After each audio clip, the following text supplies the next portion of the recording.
Well, hello, sunshine. I stayed at home today being I don't feel good. So, medyo maganda na ang boses ko ngayon. Para ako nag-concert kagabi and then until this morning. Pero ngayon, because of eating like fruits rich with vitamin C, like yung mga berries and also this grapefruit, ayan, medyo nabalik na ang ating mala golden voice. But anyways, as I was slicing all this grapefruit, ito kasi mga leftover, tsaka medyo dry na siya. Kasi nga, bila ko ng bili, pero hindi ko naman kinakain. So, sayang naman, di ba? Lalo ngayon, medyo mahal na ang mga bilihin. So, sabi ko nga, sige na nga, ganito pala ang feeling na may sakit. And then, nasanay ka na everyday may ginagawa ka. And then eventually, when bumigay ang katawan mo, you get a little bit bored doing nothing. So, kaya ito, naisip ko na lang na, kaysa naman itapon ko tong grapefruit na to, maisipan nga natin ng something to do. Well, mahilig ako mag-tea. So, may mga herbal, like, mga nabibili na mga dried out na, diba? So, we will see how it goes kasi meron akong biniling Ninja. It's a brand of like a toaster, but this toaster, you can do air fry, you can do like dehydrating, and then also like, baking.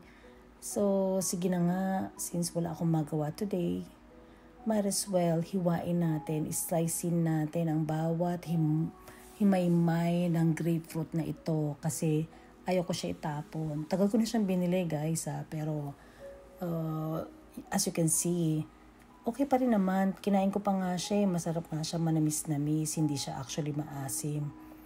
So, instead of like throwing it away, ayan, pinagjagaan ko siyang slice.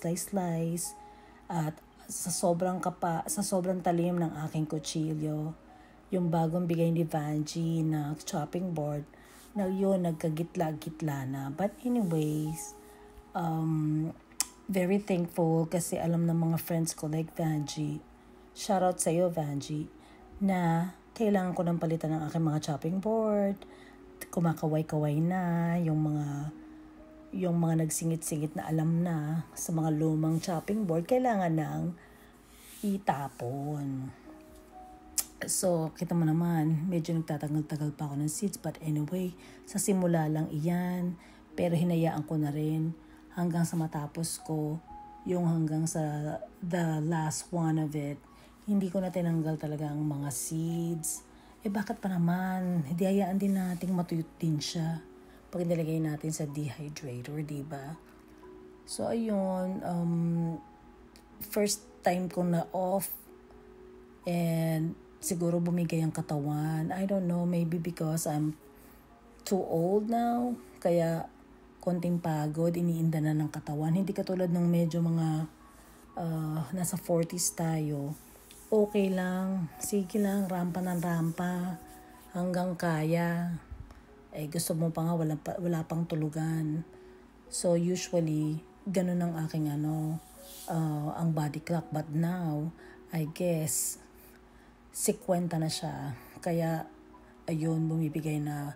So ito, yung sinasabi ko sa inyong Ninja na regalo sa amin before 2 Christmases ago. So ayan na yung mga slices ng grapefruit, nilalagay ko dyan. And I don't even know, I didn't even read any instruction, pero sige lang, ilagay ng ilagay. Tinatry ko pa nga pagkasyahin yung alam mo na, yung mga singit-singit niya, para nang sa gayong we can like, maximize the space of that tray. Ang cute nga ng tray, para siyang strainer. But as you can see, tinatry ko lang talaga siyang siksikin para nang sa marami namang laman. And I don't know how this is gonna come out. This is my first time trying the Ninja toaster, oven, baking, air fryer, air boiler, and dehydrator. Marami ako naiisip pag natuyo ko tong grapefruit na to. I have so much like in mind how to use it. Kaya nang sa gayon, hindi siya masasayang.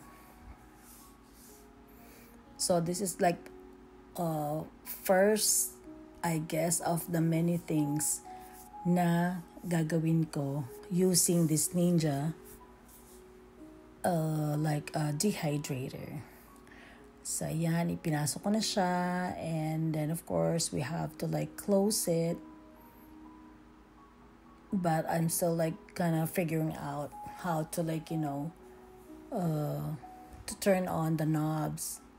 So I turn it on, and then of course you have to switch it where it says dehydrate.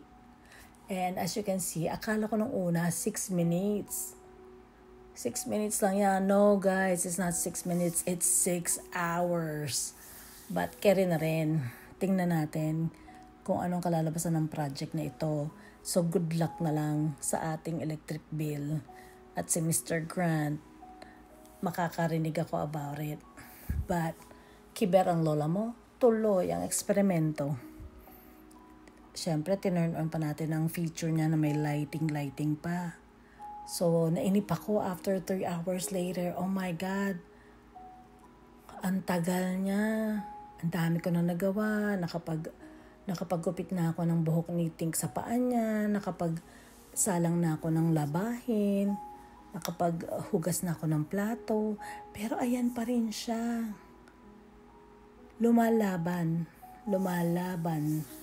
para ma-dehydrate.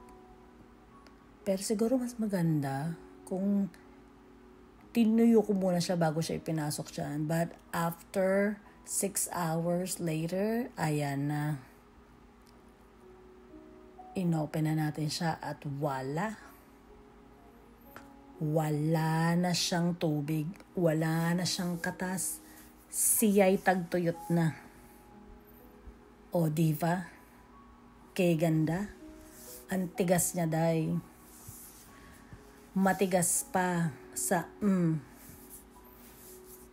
Na-excite lang ako kasi at least kahit na dehydrate siya, ganun pa rin yung color niya.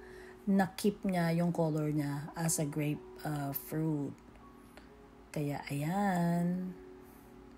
So, watch out for the next video kung saan ko siya gagamitin ngayon at matigas na siya at hindi na lalembot-lembot.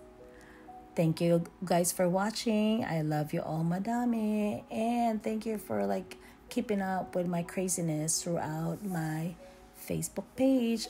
I love you. God bless you always, and thankful that you're always there to support whatever I post. Bye.